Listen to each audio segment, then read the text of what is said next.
FPS lecture 11, exercise 5.3, and this is part 3. Now in this the topic is to verify the De Morgan laws by Venn diagrams. Now in this we have related example number 15, exercise question 3 and 5. So I will explain this question number 3. Question number 3 has two parts. ठीक है, हम इनको दो parts में बेटा solve करवाएंगे, दो lectures में मैं आपको इसको एक्सप्लेन करूँगी। तो मैं आपको पहले ए वाला जो है ये पहले इस लेक्चर में एक्सप्लेन कर रही हूँ। Draw Venn diagrams for A complement, for B complement and for A complement union B complement and A complement intersection B complement. तो सबसे पहले मैं आपको वेन डायग्राम्स इन 4 ऑपरेशंस के एक्सप्लेन करूँगी किस तरीके से इसको बनाया जाता है और फिर इसमें शेडिंग किस तरह से की जाती है। तो सबसे पहले हम सॉल्यूशन में ए कॉम्प्लीमेंट फाइंड करते हैं। ए कॉम्प्लीमेंट का मेथड तो वही है, यूनिवर्सल सेट में से ए का डिफरेंस लेते हैं। आपको सेट्स जो गिवन हैं वो सबसे पहले आप यूनिवर्सल सेट लिखेंगे 1 2 3 4 5 अब 6 एंड 7, और इसका डिफरेंस लेना है 1 2 3 4 के साथ। तो जब आप इसका डिफरेंस लेंगे तो आपके पास क्या रह जाएगा 5 6 7। ये ए के मेंबर्स हैं, जो कि ये यू के मेंबर्स हैं मगर ये ए के मेंबर नहीं हैं। तो ये आपके पास ए कॉम्प्लीमेंट आ जाएगा। अच्छा जी, अब देखें बेटा वेन डायग्राम में उसी तरह से आपने पहले यूनिवर्सल सेट के लिए ये रेक्टेंगल बॉक्स बनाना है। एरिया रेक्टेंगल होता है और आपका चूँकि ए सेट है तो ए सर्कल, सिर्फ एक सेट के लिए एक सर्कल बनाएंगे। अब ए सेट के मेंबर्स जो हैं वो आपने सर्कल के अंदर लिखने हैं, विच इज़ 1 2 3 4। और यूनिवर्सल सेट जो है उसमें ए भी शामिल है और उसके अलावा 5 6 7 है। तो ये आपने इस तरह से पहले एलिमेंट्स को लिखना है, ठीक है। गिवन सेट्स के एलिमेंट्स जो हैं हम इस डायग्राम में लिखते हैं। अब उसके बाद हमने क्या करना है, शेडिंग करनी है। तो आपका रिज़ल्ट क्या आ रहा है, ए कॉम्प्लीमेंट का 5 6 7। तो अब हम जो है 5 6 7 को शेड करेंगे। अब ये देखें बेटा हमने ये शेडिंग कर दी है, तो इस शेडिंग से ये कॉम्प्लीमेंट का जो ऑपरेशन है ये अब नज़र आ रहा है। ये इसको हम जो ऑपरेशन होता है ना उसको शेड करते हैं। तो अब हमारा ए कॉम्प्लीमेंट जो है ये शेडेड पार्ट है। Now in the above figure shaded reason जो है,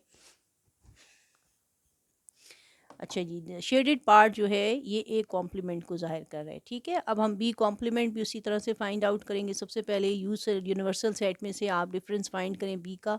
3 4 5 को आप यूनिवर्सल सेट में से निकाल दें तो आपके पास कौन से एलिमेंट्स रह जाते हैं, 1 2 6 7। सबसे पहले ये फाइंड आउट हो गया। अब हम इसका वेन डायग्राम उसी तरह से आपने यूनिवर्सल सेट के लिए रेक्टेंगल बॉक्स बनाना है, और चूँकि यह बी सेट है तो बी सेट के लिए इसी तरह एक सर्कल बनाएंगे। अब बी के एलिमेंट्स को आप सर्कल के अंदर लिखेंगे और इसके अलावा जो यूनिवर्सल के मेंबर्स हैं वो यूनिवर्सल सेट में लिखे जाएंगे। तो चूँकि रिज़ल्ट आपको पता है यूनिवर्सल सेट में आ रहा है, ये एलिमेंट्स यूनिवर्सल सेट को बिलोंग करते हैं, तो देखें यूनिवर्सल सेट में हम शेडिंग करते हैं तो हम ऑपरेशन को शेड करते हैं। तो ये अब आपका कॉम्प्लीमेंट का जो ऑपरेशन है ये आपका शेडेड पार्ट जो है ये शो कर रहा है बी कॉम्प्लीमेंट, ठीक है। चलिए, अब आपने A complement union B complement है उसके लिए भी आपने ए कॉम्प्लीमेंट जो ऑलरेडी आपने पिछले सोल्यूशन में फाइंड किया, देखिए 5 6 7 है, इसका यूनियन लेना है 1 2 6 7 से। तो जब आप इसका यूनियन लेंगे तो क्या आएगा 1 2 5 6 7। आपने देखें सेट्स को उसी तरह, अब ये चूँकि दो सेट्स इसमें हम ले रहे हैं तो ए और बी, और ये हैं भी ओवरलैपिंग सेट्स हैं, इनमें 3 और 4 कॉमन है दोनों सेट्स में, वो कॉमन वाले एरिया में आप लिखेंगे। और ये दो सर्कल आपने बनाने हैं इसी तरह से, ठीक है। अब ये 1 2 3 4 ए सेट के मेंबर हैं और 3 4 5 जो हैं, तो आप इनके देखें सर्कल्स में आपने एलिमेंट्स दिखाने हैं। ए सर्कल में आप ए सेट के मेंबर्स को, और चूँकि 3 4 दोनों सेट का मेंबर है इसलिए हमने उसको ओवरलैपिंग पार्ट में दिखाया है, ठीक है। और ये इस तरह से अब आप देखें इसमें जो मेंबर्स आ रहे हैं 1 2 5 6 7, ये ऑपरेशन से ये रिज़ल्ट आ रहे हैं। इस रिज़ल्ट को आप जिस एरिया में देख रहे हैं वहाँ पर शेडिंग करेंगे। Now in the above figure shaded region shows और represents A complement union B complement. अब इसी तरह इन्हीं सेट्स का अगर हम इंटरसेक्शन लेते हैं, इंटरसेक्शन में कॉमन कॉमन मेंबर्स को लिखा जाता है। तो देखिए इन दोनों सेट्स में आप देख लें 6 7 दोनों में आ रहा है, तो इसका इंटरसेक्शन क्या आएगा 6 7। तो इस तरह से पहले फाइंड आउट करें। अब इसके लिए भी उसी तरह वेन डायग्राम बनाने हैं, ए और बी सेट को उसी तरह से लेने हैं, मेंबर्स भी उसी तरह दिखाने हैं आपने, जैसे उस पार्ट में आपने शो किए। 3 4 कॉमन मेंबर है, 1 2 जो है 1 2 3 4 ए के मेंबर्स हैं और 3 4 5 बी के हैं, तो ये ओवरलैपिंग में 3 4 हमने दिखा दिए, ठीक है। और इस तरह से ये अगर आप देखें तो आपका रिजल्ट चूँकि 6 7 आ रहा है, तो ये यूनिवर्सल में जो है मेंबर्स आपको 6 7 वाला एरिया आपने शेड करना है। तो shaded region shows A complement intersection B complement. तो इस तरह से ये हमने इस क्वेश्चन नंबर 3 का ए पार्ट आपको मैंने सारे सोल्यूशन करके बता दिए हैं वेन डायग्राम से।